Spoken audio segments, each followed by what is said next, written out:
Welcome to Life School, Series 2, Bumps and Babies. As I record this today, I am currently 23 weeks and 4 days pregnant with my first baby, which I'm so excited to share I now know is a little girl. I'm still in the process of recording this series, and my plan was to start releasing episodes once I'd finished recording with all my wonderful guests. However, in light of the current global situation with coronavirus, recording for now is on hold. So I've decided to share with you the episodes I've recorded so far over the past couple of months. I know many of us are currently self-isolating at home with lots of time on our hands, so what better time to listen to your favourite podcasts or perhaps discover some new ones. As a first-time mum, pregnancy, birth and babies is a whole new world for me, and I personally want to educate myself as much as I can before my little one arrives. From positive birth stories, information on hypnobirthing, water births, C-sections, baby massage and more, I hope throughout this series I can shed some light on just some of the areas you may be worried about, or even just intrigued about. Thank you to all the incredible birth workers and women who have made this series possible so far, and thank you so much for listening. My guest for this episode is Amy Vogelaar, an American licensed midwife, international board certified lactation consultant, childbirth educator, and certified infant massage instructor. Amy is also a licensed baby calm and toddler calm consultant and the co-founder of Love Parenting UAE. Amy is an absolute fountain of knowledge, and I loved sitting with her and talking all things babies. So, without further ado, here's the latest episode of Bumps and Babies. Enjoy! Amy, welcome to Life School. Thank you very much. Happy to be here. Thank you so much for giving me your time today. So I want to start by talking about your own personal pregnancy and birth experiences, because I understand you have two girls. I have two girls, yeah. So how was your first? Let's start with the first. Yeah, so my first was, my husband and I had already moved to Bahrain, and I was working as a midwife in the hospital there, which, as we'll discuss, was not my plan. My plan was to be a home birth midwife, and so that wasn't an option in Bahrain. So I was working in the hospital and really found it troubling. And I had left that job and was teaching antenatal classes and helping with breastfeeding, which I loved. And then I became pregnant, which was very exciting. We were planning it. And so I opted to go back to the US so that I could have a home birth with a midwife. So we saw there was a lovely British midwife in Bahrain who did my antenatal care. And then we planned somebody in California. And we were really lucky. My husband's employer was willing to put us up for 5 months in a condo. So they didn't know we were planning to have the baby there, though. So we went. It just worked out that way. It just was, in the tub. But so we went back for the summer. She was due in November, so I had time to meet the midwife and travel around and visit friends and family. And then we settled in, and the midwife was a few hours away. So when I went into labor, we called her. She had a similar training to mine. I'm licensed in a different state, but very similar kind of training, and I liked her. And when I went into labor, I thought, oh, well, this is probably just practice labor, first time baby. And so I did all the things as a midwife I knew to do to try and knock it out and not make a whole night of it, but it didn't get knocked out and it kept getting stronger. So we called the midwife, and she was a couple hours away, so she started driving, she and her assistant. And my husband was we had rented a tub, we'd hired a tub, so he was getting the tub set up. So you planned for a home water birth? Planned for a home water birth was the plan. By the time, and I was getting the bed ready, because you kind of, cover the mattress with plastic and put a couple layers of sheets on, and I was kind of doing all that. And by the time I was done with all that, I was thinking, if she gets here and I'm only a couple centimeters, this isn't going to happen. Like, this is really hard. I'm going to have to go to the hospital and get some help. And fortunately, when she did get there, maybe it was about 6 o'clock in the morning, I was 6 centimeters. And so she said, you can get in the tub, which was amazing. Was it instant relief, like people talk about? It was instant relief. Not to the point where it wasn't painful, but so much more manageable. Just really night and day. and I could move around more easily, and we kind of settled in then, and my husband held my hands, and I labored, and it was just a couple hours before I was fully dilated and I could start pushing, and then I had a really hard time pushing. I pushed for almost 3 hours. Wow. With that baby, which if I were in the hospital in traditional care, they might, they probably wouldn't have let me do that. And this was with squatting and hands and knees and moving around. But the baby was, midwife was checking the baby continued to be fine. I continued to be fine. We just kept going. And she was finally coming. And I remember having, I'd had such a hard time pushing her out. And she was right there, and it was when the midwife finally said, put your hands down and feel. And as soon as I felt her head there, my hands knew what to do because they'd been trained to catch babies. And I thought, oh, now I know what to do. And other mothers who are not midwives have also told me the same, that once they put their hands there, they could push the way they needed to push to get the baby out. And so she was born into the tub. The other midwife managed to catch an amazing photograph of her still underwater.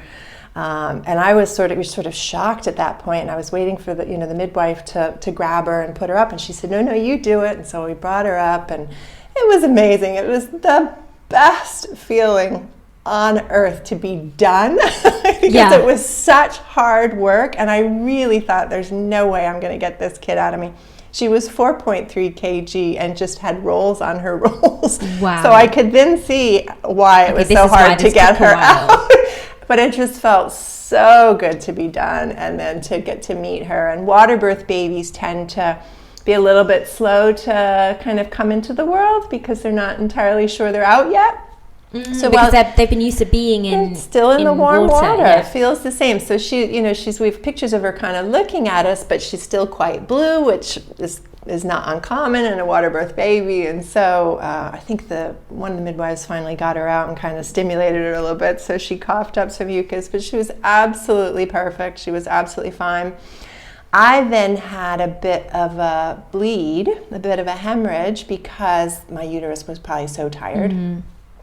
But the midwives, had it all sorted out. They got me out. A friend of mine who was a midwifery classmate of mine from my own training was flying in from Washington State at the same time. She arrived just in time to kind of help with the with the postnatal stuff, and they got my bleeding sorted out. So you didn't have to go into hospital? Didn't have to go to the hospital. They managed it all. I had a few stitches. They stitched me up right there. They tucked us into bed, gave us something to eat, tucked us into bed with the baby. The two midwives who I'd hired, made sure everything was okay, and then they left, and then we were really blessed to have my friend who was there and stayed with us. So we called her Amy Poppins. She's also Amy, and she looked after us. But yeah, we just got to go to sleep in our own bed and cuddle in and wake up in the morning and go, oh my God, I have a baby. Where's the baby? There's 3 of us. That's sort of a shock. But yeah, I was very lucky. It was exactly what I wanted. It's what I had experienced as a midwife student many times.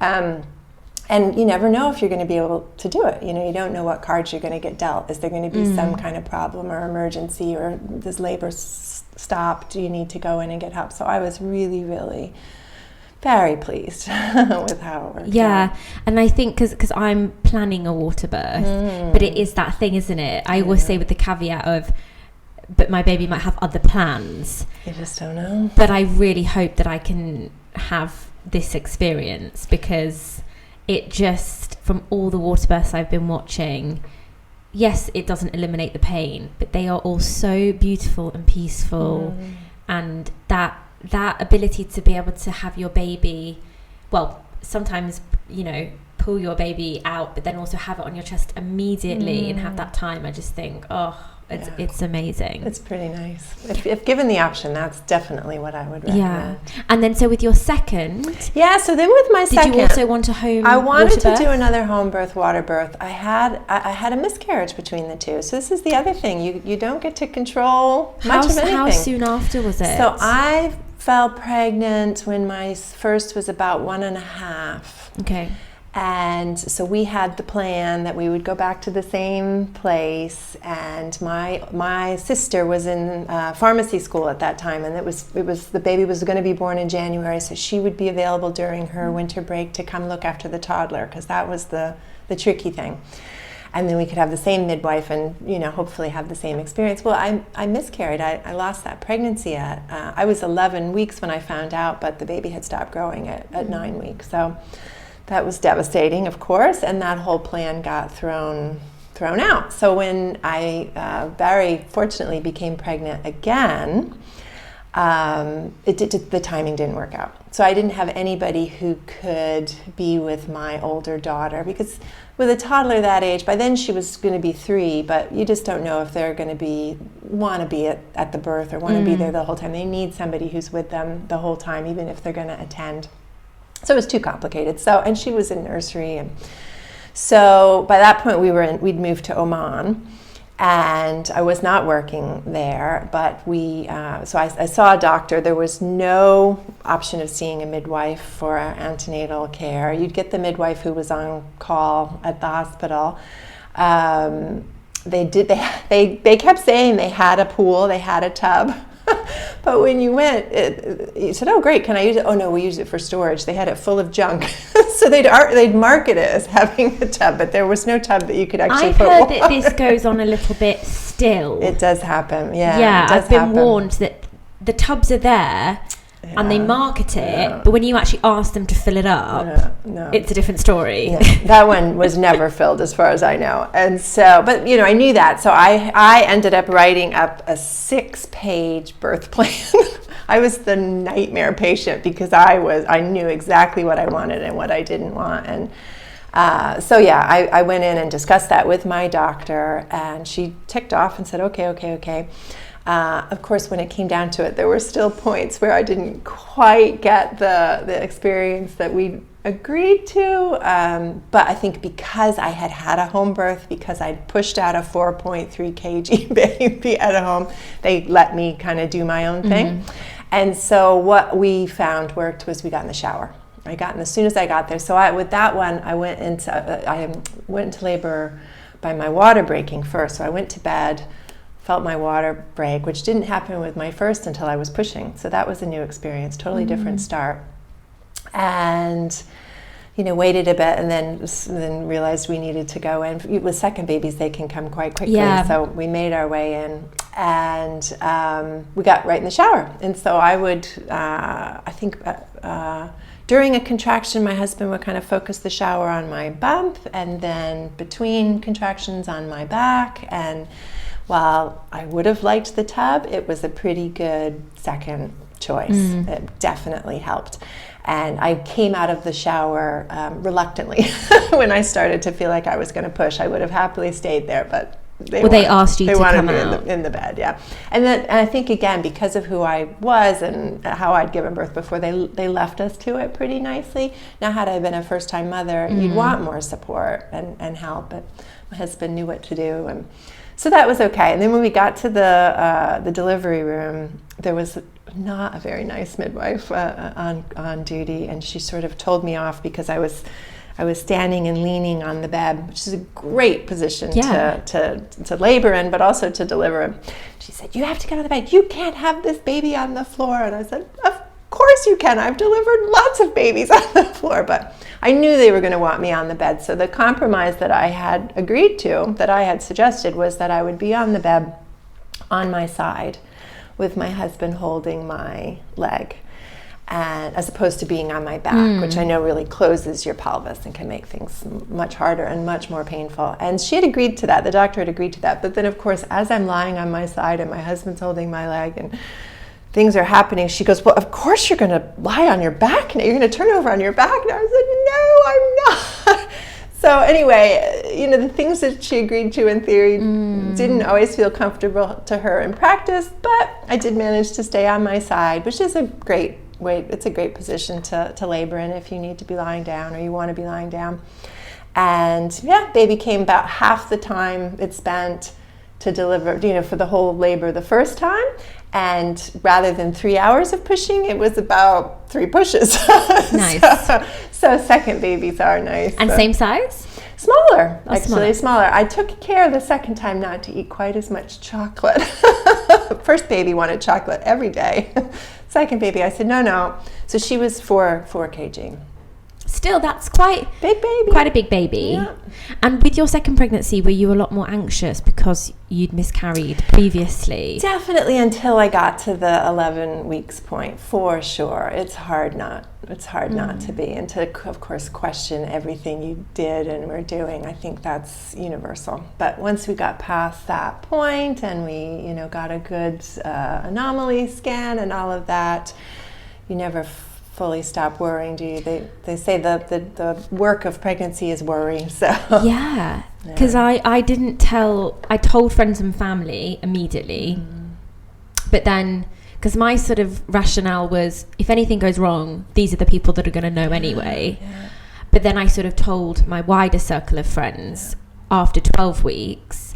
But then, so now I'm waiting for my 20 week, and I'm still thinking, is everything okay in there? I mean, it's too early to feel kicks, so it's hard to know if everything's okay. And you get through one little milestone, and then it's another, and then it's another, and I imagine that just continues all the way through your child's life, really. Yes, that doesn't stop. They're teenagers now. It doesn't stop. College.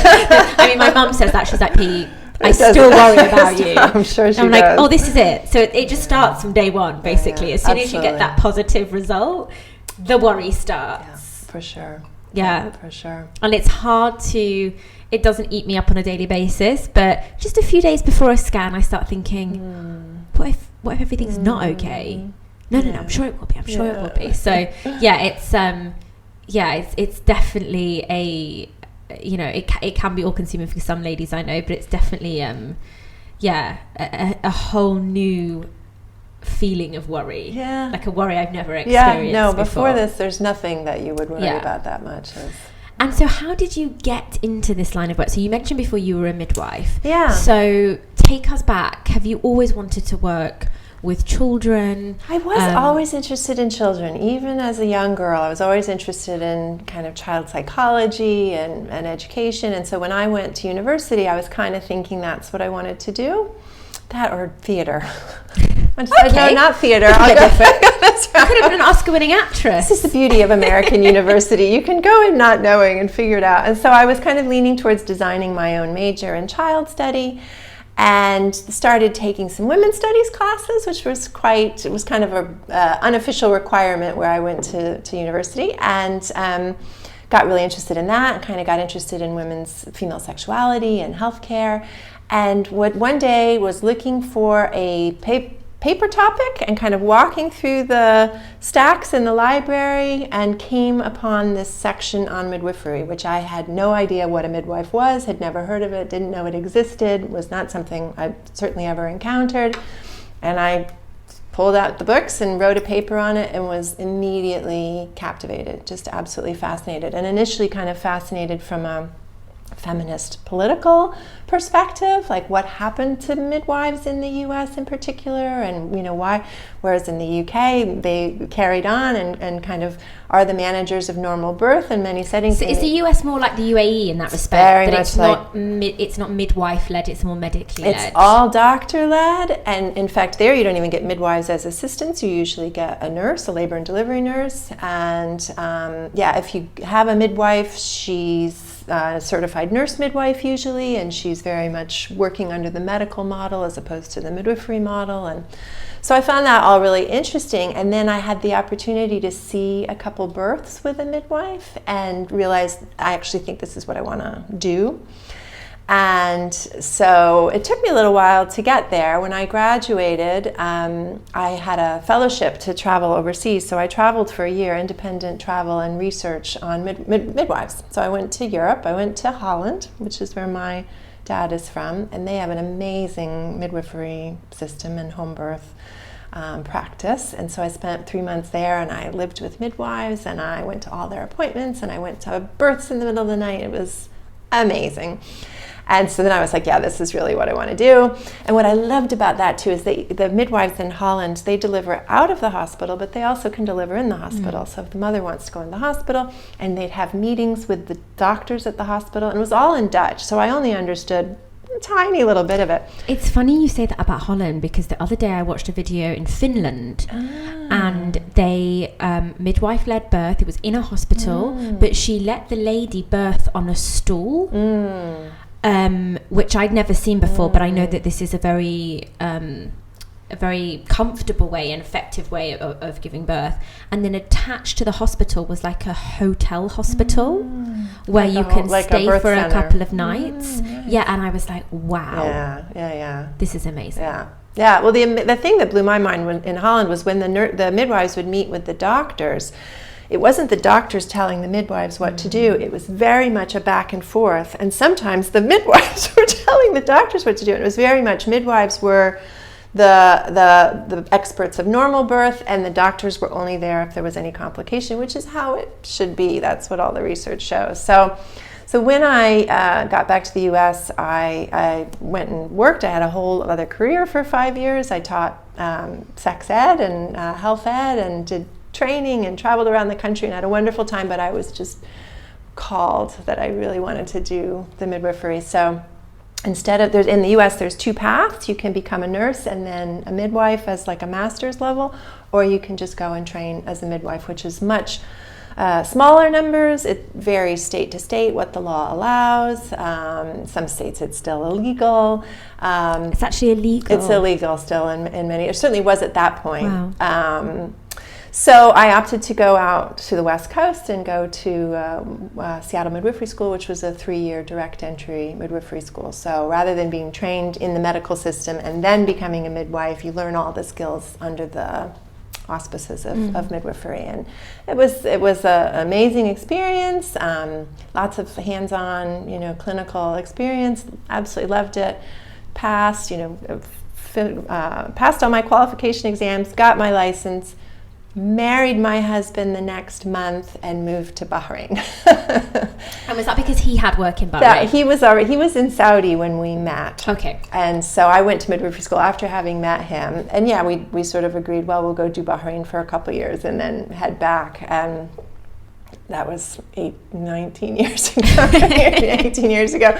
So so my whole home birth plan, I never got to work as a home birth midwife. The way midwives work there is a private practice, so you're an independent practitioner and you have your own patients, your own clients from pregnancy all the way through for the birth and then even after. And it's a model that I really think is amazing. We should all have access to. I never got to enjoy it as a midwife and barely as a patient. So kind of ironic. And when you moved to Bahrain, did you know that home births were... Are they against the law?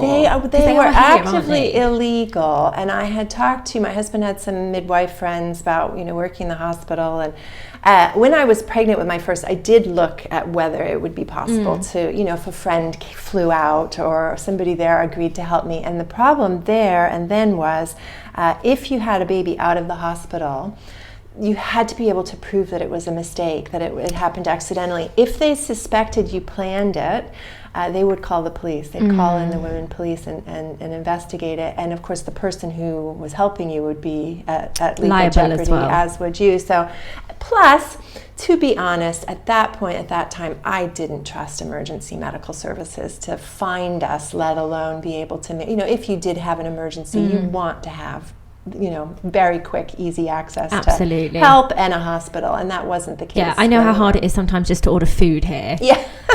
And direct them to the right building. Yeah, so. This was decades ago, and it was Bahrain, so it might be different here, but that would still be my concern, is you really want to know that you're going to get help if you need it.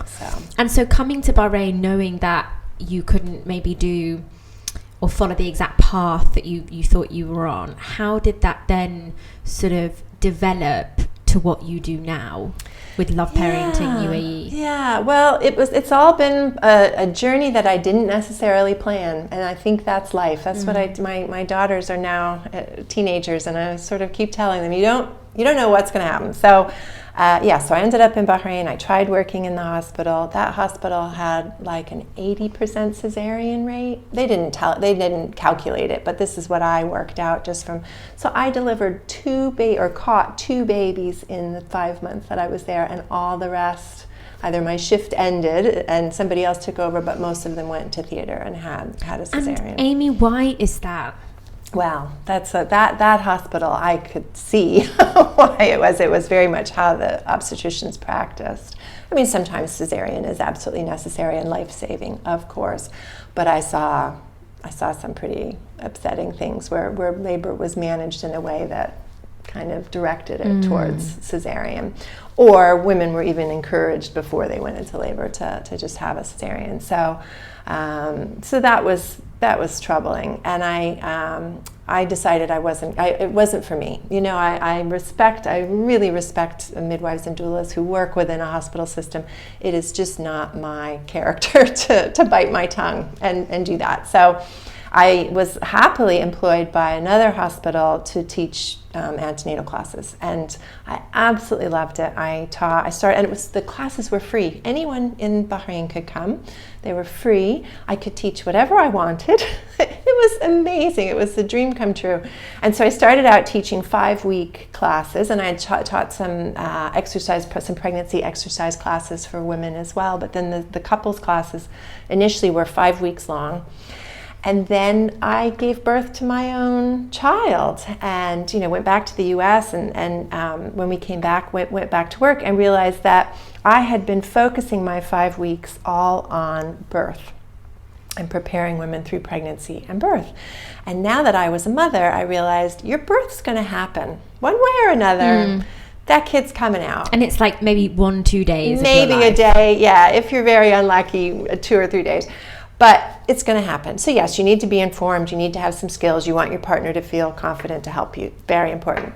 But the really hard stuff is what happens after that. And so I kept adding classes. So we went from 5 weeks to 6 weeks because I thought we really need to spend more time on breastfeeding. And then you realize, well, breastfeeding only covers so much. We really need to have a whole day on just what happens when the baby cries, and do I need to sleep train them, and all of that, bathing, all of that. So by then I had a 7-week course.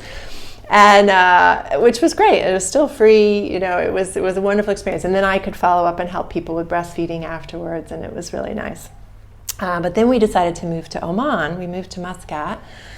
Bahrain was a wonderful place, but 5 years on a small island. We were ready for a change of scenery. And as soon as I'd already experienced my miscarriage in Bahrain, and as soon as we landed in Oman, I got pregnant with my younger daughter. And so I think partly because I had the miscarriage and felt anxious, and I'm not a very good pregnant woman. I have lots of nausea and misery, and so we opted, well, let's just hold off, get everybody settled, get my big girl in nursery, have the baby, and then think about work. And it's harder to work in Oman than it was in Bahrain. So it was great. We were there for 3 years, almost 3 years, and I was home with both girls, and it was wonderful. And we had it's a small expat scene, and so we did our own little play groups. There was no activities, so we had our own little play groups, and I did musical babies, and so I felt like I did a little bit of work related stuff, but I didn't charge anything, and I was there with my girls. And then just when my little one was going to be going to nursery, and I was thinking, right, time to go to work, my husband's job moved here. And so obviously there was no point in starting a job then. So by the time we got here, it had been about 4 years since I had worked as a midwife. And I sent out my CV and immediately got called by a clinic, a pediatrician who wanted to hire me as a midwife, and discovered that they had Dubai at that time had a 2-year window that you could have a work gap. So I could not get a medical license through the Dubai Health Authority if I'd been off for more than 2 years. Oh, wow. And by then I'd been off almost 4 years. So, the doctor who wanted to hire me kept saying, oh, well, just go talk to them. I'm sure we can sort it out. And by that point, it had all become online, and it was all very much you either could or you couldn't. And so I couldn't be a midwife. Had you told me that before, would I have taken those years off with my daughters? I don't regret the time that I spent with them. I think everybody should be able to take a few years off with their kids, but I obviously would have thought about how long I did it. I don't know. I don't regret it. But it's not like that in other parts of the world, though, is it? My license in the U.S. was still good no matter what. So yeah, it didn't so how occur would you have to known? me. It didn't occur to me. And so when but then after I got here and sort of I worked in a nursery and I did a few different things, and by then they had increased the work gap to 5 years, but by then I'd been out for 6 years, so it just kept being out of my reach.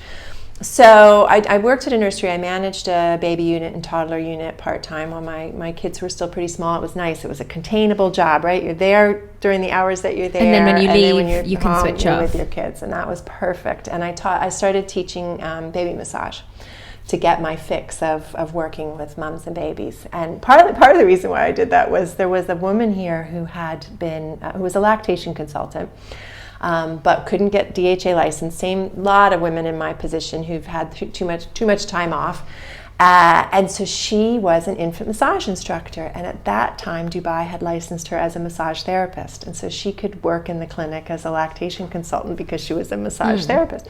I said, well, I can do that. So I went and trained. I went to the UK and trained in the baby massage classes. Well, by then they had realized that was not really being a massage therapist, but it was lovely to teach classes and start to work with mums and babies. And then the nursery was sold. It was bought by another company, and when it looked like I wasn't going to stay on, I approached my friend Jasmine, who teaches amazing hypnobirthing classes, and we had met because I was renting a room out at the nursery where I worked, and she had come to hire the room to teach classes in. And I said, would you mind terribly if we joined up? And I'm thinking of by that point she was teaching hypnobirthing, and she'd also trained in baby calm and toddler calm. And I said, do you think it would be a problem for you if I went and got trained in that and we taught together? We joined forces. And she said, oh my God, let's do it. And so we formed Love Parenting UAE in November, December of 2013, I believe. And we've been together ever since. And it worked out really nicely because when I was teaching antenatal classes in Bahrain, I found it really frustrating. I loved it, but I could teach all these wonderful information and skills during the class, and then they would go back to this hospital with the 80% cesarean section rate, and the doctor would do what the doctor would do. And I always felt like I had failed, or that I couldn't give them what they really needed to be able to get the birth that they wanted. And yet here Jasmine, I saw with hypnobirthing, was having a lot more success than I felt like I had ever had. So it worked out really well that she carried on doing the amazing hypnobirthing that she does and finished her qualification as a clinical hypnotherapist. And I took over all the postnatal because, as I said, I really came to believe that was what was most missing. That's what people really needed. Yeah, even for me, I'm so focused on the birth. What kind of birth I want, learning about different types of births, hypnobirthing. That's where all my energy goes. Yeah. And I'm like, okay, I need to also invest some energy into learning what happens when my baby comes, because I don't know anything about breastfeeding or sleep training a baby or any of it. That's a whole new world as well. So you're so right, people really focus on the birth, especially first time mums. That's to be expected, right? When you're pregnant, it's just about all you can do to imagine that you're going to give birth, and it's not till the end of pregnancy, and of course when you're feeling all that movement, you're seeing the scans, that you start to think, oh, there actually is a person attached. But you still don't. What I hear from mothers again and again and again, and fathers, is that, why didn't somebody tell me? Why didn't somebody tell me? I didn't know breastfeeding was going to be as hard as it was, or I didn't know that motherhood, parenthood was going to be as challenging.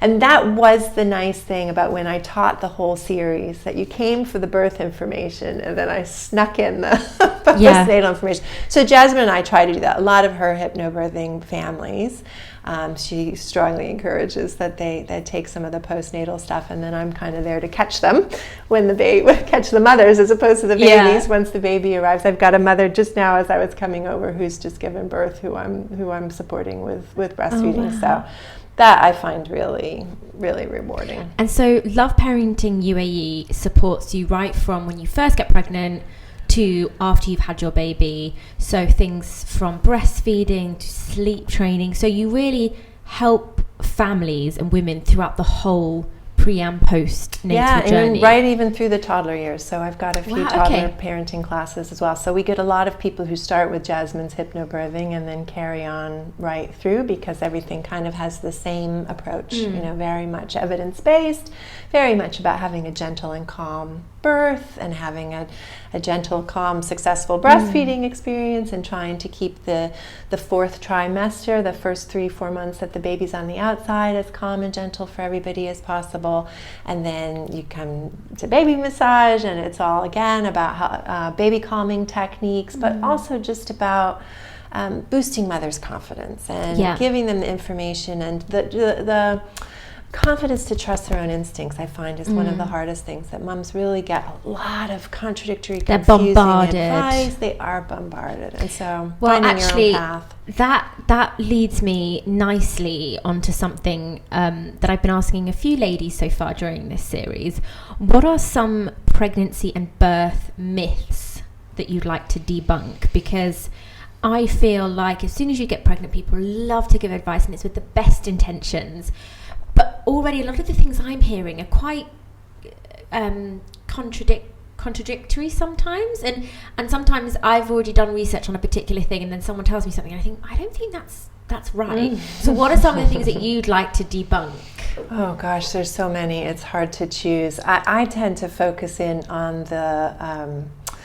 Well, a big part of it is just the idea that you can plan for everything, or that you can control it. In the baby massage class, I ask, on the last class, the 5th class, we share birth stories. And so I hear a lot of birth stories, and the full range from I had the birth of my dreams to, some others who are not only really sad about their experience or disappointed, but even traumatized. You can have birth trauma and everything in between. And you cannot label a good birth, because one mother's amazing hypnobirth, water birth, is another mother's worst nightmare. Absolutely. And I get mothers who say, oh no, I knew I didn't want to be in labor. I planned my cesarean. I loved every minute of it. I loved the recovery. It was exactly how I wanted. And the woman next to her could be horrified at the thought. So you can't compare birth. You can't always plan and control. In fact, there's very little that we can plan and control. The most important thing we can do is think about who we hire to help us. And because what it often comes down to is whether your birth is satisfying or disappointing or even traumatic is how you were cared for, how informed you felt. So a mother who may not have she might have been planning a physiological birth or a water birth, but things went wrong and she ended up having to have some interventions, or maybe she needed an induction, or maybe she even needed a cesarean. If she felt like every step of the way she was involved in the decision making, she was given options, she was given the opportunity to question and make educated, informed choices, and she felt safe and respected and honored and all of that, she can come out feeling like it was a good experience, even though it wasn't the birth she wanted. And then I get mothers who, yes, by all outward appearances, they had the physiological birth. Maybe they used hypnobirthing, maybe they used water, but they felt like somebody was not informing them, was not caring for them, didn't show up. The midwife was reading her notes the whole time and didn't help out. Or somebody says something unkind, or just kind of thoughtless, or anything that comes across. We're so vulnerable. We're physically vulnerable, we're psychologically, emotionally vulnerable. Your hormones make you vulnerable. Your hormones have you primed to be in tune with your baby. And so you're in tune with even facial expressions, right? You can sense somebody's energy. And so if somebody comes across or is actively unsupportive or unkind, that can be as devastating as actually having a physically traumatic birth. So I really feel like choose wisely, meet your caregivers, And if you feel like you're not gelling even up to the last minute, we've got lots of mums who will swap around, seek a second opinion, maybe even switch doctors or switch hospitals. Yeah, and I think even literally earlier this week, I saw in a Facebook group I'm part of a lady saying that she feels really uncomfortable with her doctor. I think she was sort of in the late 20s weeks, but her husband wants her to stay with the doctor. It's too much fuss changing, but she really doesn't feel comfortable. And I commented along with loads of other ladies just saying, you have to feel comfortable. Don't feel awkward. Don't feel embarrassed. At the end of the day, you're paying a lot of money as well for this insurance and this healthcare here, which is the facilities are amazing. We're so lucky to have them, but don't feel any awkwardness about changing doctor at any stage. I've been speaking to ladies who have changed right to the end because they just felt something wasn't quite right. And again, but it comes back to that confidence of trusting your instinct. And a lot of women just don't want to be a bother. I don't want to cause trouble. I don't, and it's so silly because this is your body, this is your experience. And it's your baby. And what I see again in hearing all the birth stories is, I meet a lot of mothers who do stick up for themselves a lot during their first birth, but very commonly during the first birth, they sort of let everybody else decide and go with the flow and don't want to be difficult and don't want to be that person that I was with the 6-page birth plan. I'm more like you, Amy. I'm already, But then they find that, maybe their baby got swept away from them against their wishes, or maybe, breastfeeding wasn't managed well, or maybe and they'll say, for my next one. And with the second baby, that's when they say, absolutely not. I don't care what you do to me, but I need to stand up and be the advocate for my baby. And I would love for mothers to feel empowered and strong enough to do that the first time.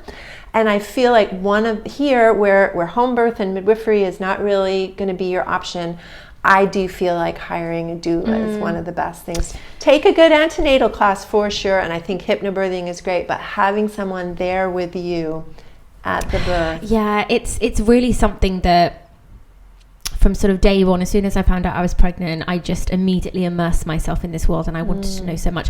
And I sort of, I don't know, I'm loving it as well, finding out, like I'm really interested as well. It's something that I'm quite passionate about already.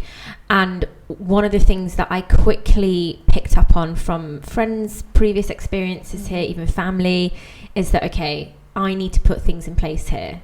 Of course, my baby will decide how it's going to come. Maybe my baby will be breech. Maybe the umbilical cord will be right. Who knows?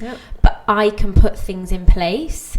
And doulas was the first thing I looked into, because I thought, look, luckily, my husband wants to be really involved, but he also doesn't have the experience of, he's never been at a birth before. And also he's sort of going to be by my side. I want someone as a buffer also between me and whether it's the doctor or midwife, so I'm trying to put those things in place, because that's all I can really have control over. I can't really have control over anything else, but I can be as prepared as possible.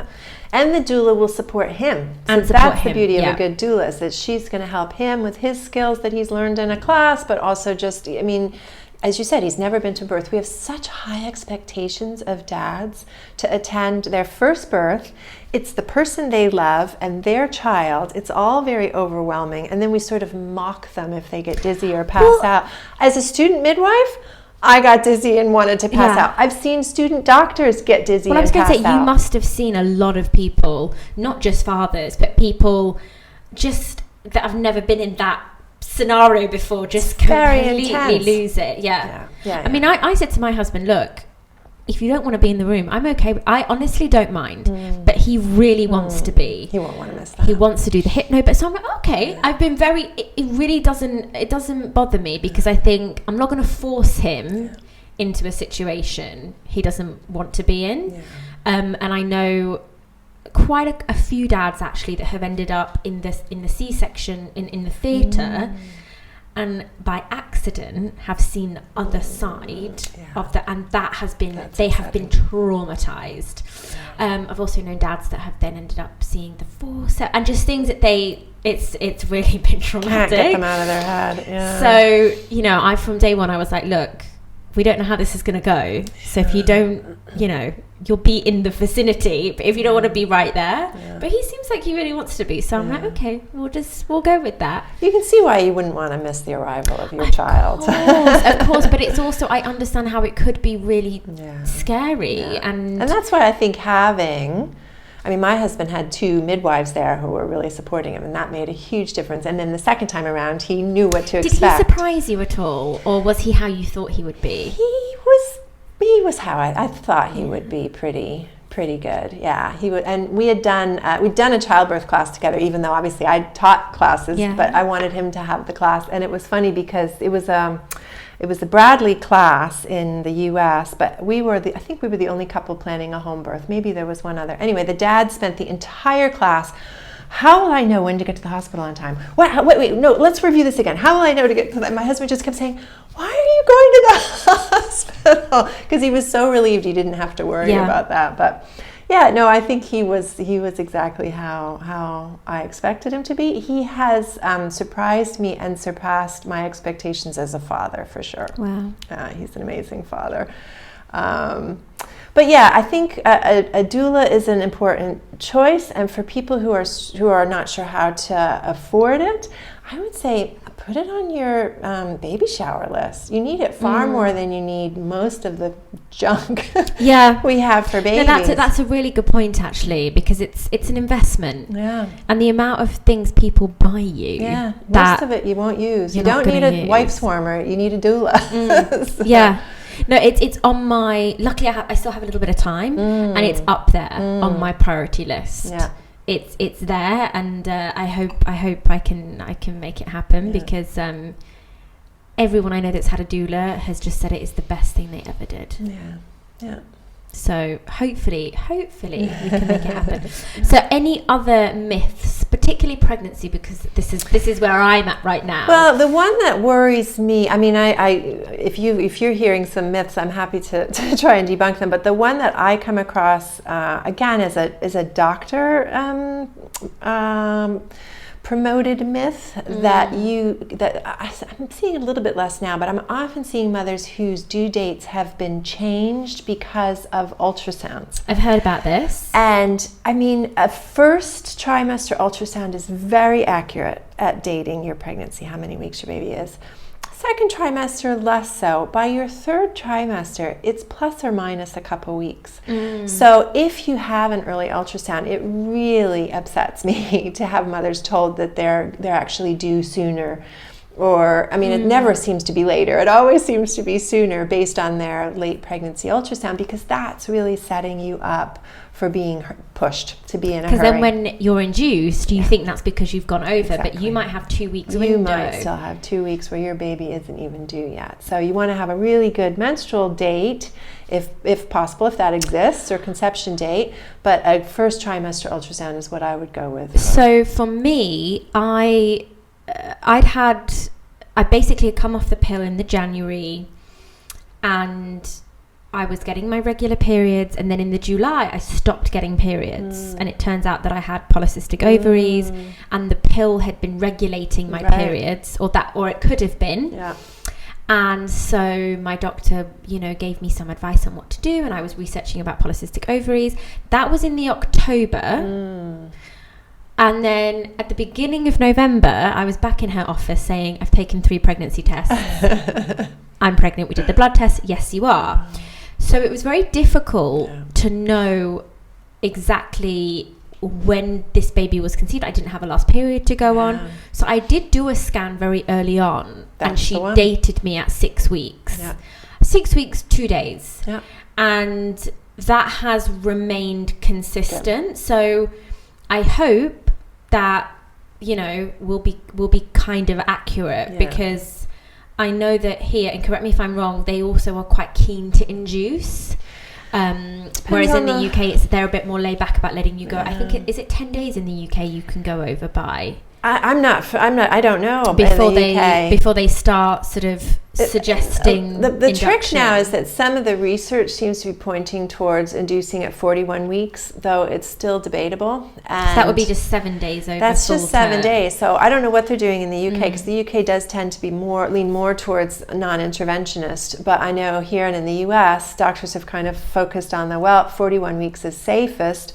And the research, there does seem to be some research showing us that, but it does not take into account necessarily how the doctors in the study managed what happened after 41 weeks.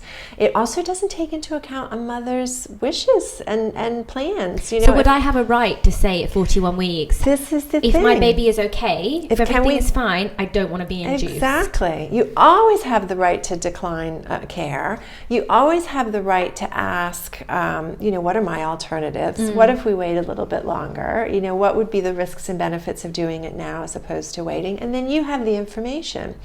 And there isn't a clear answer for every mother. And you can just do close monitoring and checking on mother and baby.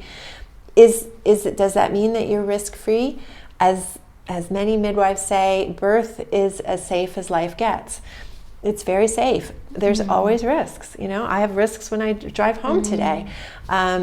So yeah, it's you have to measure the information, the data, your trusted healthcare provider's opinion and experience and professional advice, and your own values and plans and hopes and wishes. And none is necessarily more important than the other. Depending on the situation. So a mother and baby who are doing fine, you can take all those three things into account. If somebody starts to be in trouble, obviously it's going to change the dynamic. Of course, but if baby is okay, then I personally would rather not have any intervention. I'd rather I believe the baby will come when the baby is ready to come. So if she's still cooking in there, maybe she needs another few days. For sure. And before we move on from debunking myths, there is one that I got very early on from people close to me, because I have cats. So for any mums to be listening that have cats, maybe this is also something they've been researching and questioning. So because I have cats, my cats don't go outside and have never been outside. But I had a couple of people that were like, well, what are you going to do with your cats? And I was like, what do you mean? During the pregnancy or after baby arrives? No, during my pregnancy. And I was like, what do you mean? Well, cats can be quite dangerous during pregnancy, and you definitely shouldn't go anywhere near their litter tray. So I started to research this, and I understand the litter tray, but because my cats don't go outside, I wear gloves, I wash my hands after. I don't think it's, but tell me, what are the facts actually around having cats and being pregnant? So the concern is toxoplasmosis, which is a serious infection that can affect the fetus. The fact that you had cats before you were pregnant means, and if you'd ever had cats that did go outside or had been previously infected, you'd probably already been exposed, which is good. So you're kind of like immune. You're kind of immune. But yes, the recommendation is to avoid or be careful with cleaning the litter, because there is, and your doctor can even do a blood test for toxoplasmosis to see if you've been previously exposed. But yeah, it's again, it says birth is as safe as life gets. There are ways that we can reduce the risk. I had cats too, and I think I had other people take over the litter scooping just to be on the safe side. But yeah, if you're careful and you have cats who are not infected, then it's pretty low risk. Then it's fine. It's pretty low risk. And then you mentioned about when the baby comes. Yeah, I wondered if that's what they were worried about. No, my mum has said that you just need to be really careful in the early days. My cats sleep on my bed, so obviously that's not going to be happening, because baby will be next to the bed. But to me, that's sort of common sense. You just want to make sure that they're not going to get in the bed, because my cat certainly wanted to be wherever the baby was the center of attention. Yeah, they wanted to be there, so you want to make sure they're not in there when the baby's sleeping and unattended. But honestly, having pets is great for kids. It's great for them just because it's fun, but it's great for their immune system. The research seems to show that kids who have animals in the house have fewer allergies, eczema, autoimmune disorders, that being exposed to all those germs is actually good. Farm kids are the healthiest kids you'll meet, because they get exposed to all kinds of germs that help their immune system not attack themselves. Yeah. Okay, so mums to be that are listening that have cats, you're fine. Don't worry. Be careful with the litter. Just careful with the litter. Wash your hands. Wear gloves. Or have somebody else do it. It's a good excuse not to have to scoop the poop. Is it really sad that like I prefer doing it? Do you like to do it? Yeah. Rami will do it, but it's part of my sort of routine. I do it in the morning, I do it at night. Yeah. I sweep up, I do it properly. That's one of my jobs, I wanted to ask as well for mums to be listening, what would be your top 3 either items, services, or just general investments that you would recommend going for? So hard to choose. I think we'd already mentioned the doula. Doula and a good lactation consultant afterwards, I think, are important investments, essential investments for a lactation consultant. But just to think about items, not the traditional, like I said, most of the baby stuff we are given or bought we don't need or end up using, but the ones that I've find from myself and from the thousands of people I've worked with, a good lazy boy recliner rocker. Best thing I ever bought. I bought 2 of them, and the gliders, the breastfeeding chairs, are so uncomfortable. And in my antenatal breastfeeding workshop, I actually teach a laid back breastfeeding position, which works better for a lot of newborns and is kind of a good sustainable. So having a chair that you can actually lean right back in, but also rocks, but it's comfortable, is a dream. Plus, at the end of pregnancy, when you cannot lie in bed comfortably, you can sleep in the recliner if you have to. So while we don't want you spending a lot of time reclined because it may get the baby in a less optimal position, if it's the only way to sleep, sometimes that's a dream. So I'm a big fan of a good lazy boy recliner. Rather than a nursing pillow, though if you need a nursing pillow, there are some that are better than others, but just have a lot of good squishy bed pillows, because in the laid back position, we want pillows under mom's back and neck and head, under her arms and under her knees. And so when I do home visits and I'm trying to, it's often something I help because it's not taught in the hospital. So it's something that I'll teach in my class and then I help with at home. I'm running from room to room grabbing pillows and cushions to get. So just go buy bunch of inexpensive. You can also use them under baby if you're doing upright breastfeeding, but they're nice to have because otherwise dad ends up sleeping with no pillow. Steal all the pillows. And the third item I think is a must-have is a good baby wrap or sling or carrier. You don't necessarily want to buy it before baby arrives because you won't necessarily know what you want. And one size does not fit all. In fact, I had 3 different ones that I used over time, but it can make a huge difference. I just had a mom the other day whose baby, all indications were that the breastfeeding was going well, baby was getting enough milk, but baby was just miserable, going through a growth spurt, couldn't be put down. I said, get the wrap out. Once we know feeding is good, that's the next thing. Kind of get the baby back in that womb-like place. You can move as well. Your hands are free. You could feed yourself something for a change. So I saw that Eggs and Soldiers is doing baby wearing free sessions now because we haven't had anybody doing it for a while. So that would be something I would highly recommend checking out, and go try a bunch. In my baby massage, we do baby wearing show and tell in one of the classes. So we all bring our carriers, and even if you've never worn it or tried it, or you're afraid or you're intimidated, we get it out, and it makes a huge difference. And I wanted to ask, with the lactation consultant, this is someone that comes to your home. They don't come to the hospital. Yeah, so here's the thing. You're not going to get automatic follow-up here. You'll get discharged from the hospital. If you're lucky, you'll see a lactation consultant in the hospital. Not every hospital has one. And even in the ones that do, she's usually the only one, and she's busy, and she may not be on duty, or it may be the weekend. So if they've got one, ask for her. If they don't have one, ask for the midwife, who's the best breastfeeding helper.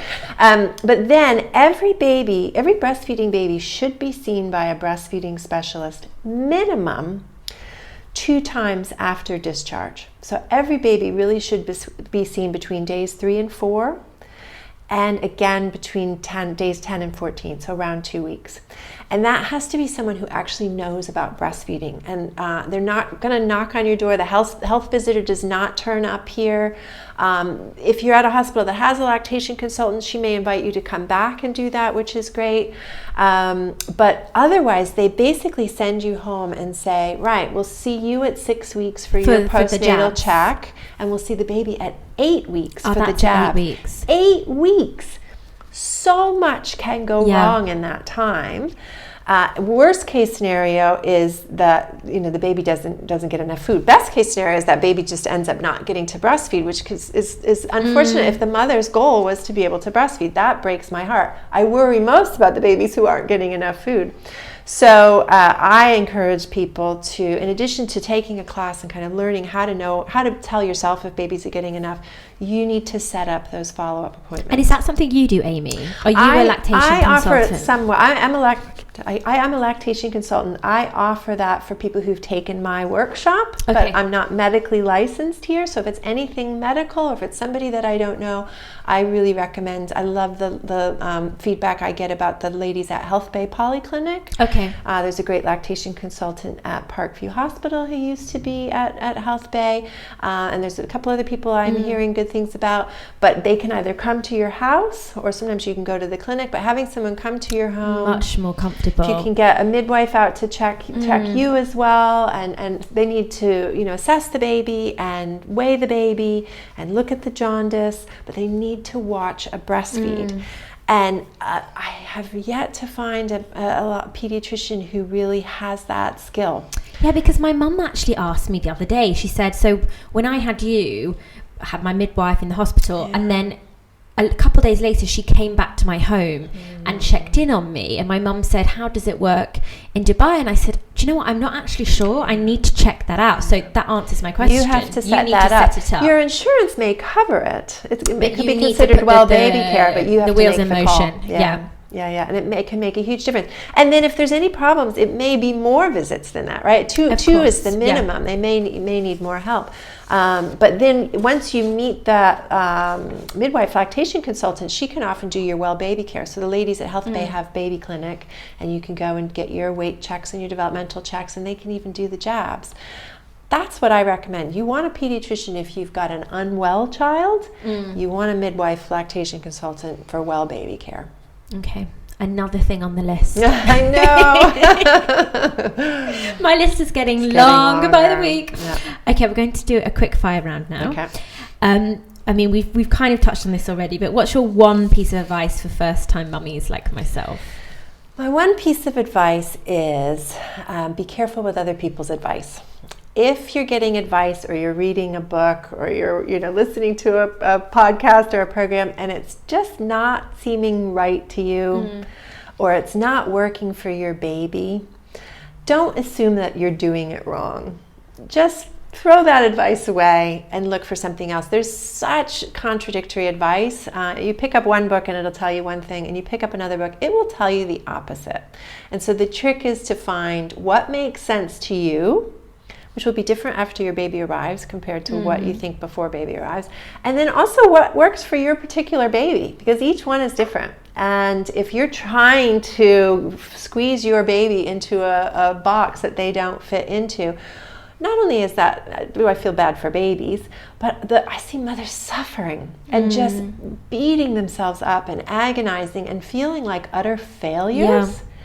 When really their instincts are telling them to do exactly the right thing that works just right for their baby. It's just not the book that they have, or the person, the advice that they're getting. So really take it all with a grain of salt. Be prepared to throw it out if it's not suiting you and your child, and have the confidence to kind of listen to that little voice in your heart saying, not this, or maybe I'll pick from that and find my own unique way. Comes down to instincts again, doesn't it? One thing you've learnt about yourself after becoming a mum? Yes. One big thing I've learned is that I need to take care of myself so that I can take care of them. If I'm not getting enough sleep, or I'm not feeding myself well, or if I'm not getting my me time, my time at the gym, or I'm a very introvert person. I need enough downtime. I'm a terrible mother. And to be the mother that I really want to be, I have to invest a lot of time and energy in taking care of myself, because nobody else is going to do that. And that's what I see with all my clients as well. If they're really struggling with their child's behavior, I can pretty much 100% guarantee that the parents aren't getting their needs met. And so it's not a kid problem, it's usually a parent problem or a schedule problem or a lack of help problem. But again, prioritizing, maybe we invest our little bit of extra money towards having a helper come in, a couple times a week, as opposed to buying some luxurious baby item that we don't need, right? So really thinking about what you need to feel whole and cared for, because otherwise nobody does well. Yeah. And to care for our children, they require a huge amount of energy and patience and sense of humor. That's still true with teenagers. I can't do it if I'm not looking after myself. Yeah. And like you said, no one else can do that for you. What's one thing you wish someone had warned you about before you became a mum? What's the one thing? I guess just all the uncertainty and the self-doubt, though I knew that was going to happen. But they say that the last time you know everything there is to know about parenting is just before your baby is born. And it's easy beforehand to think, oh yeah, this is the kind of parent I'm going to be, and this is what we're going to do. And then to be confronted with a real life human who never is exactly the human you fantasized about, because they are who they are. You're just muddling through, trial and error, making mistakes, forgiving yourself for those mistakes, picking up and trying something else and trying to do your best. I kind of knew that, but that's something I continue to relearn. Yeah, the reality is the reality, different. And that you're never going to be perfect, that you're just going to muddle through. Everybody else is too. You do the best you can. Yeah, everyone's winging it. Yeah, totally. What's your favorite thing about being a mum? My favorite thing, I would have to say, is watching them become the kind, unique, interesting, surprising people that they are. I never could have predicted or pushed them to be somebody, because they constantly surprise me.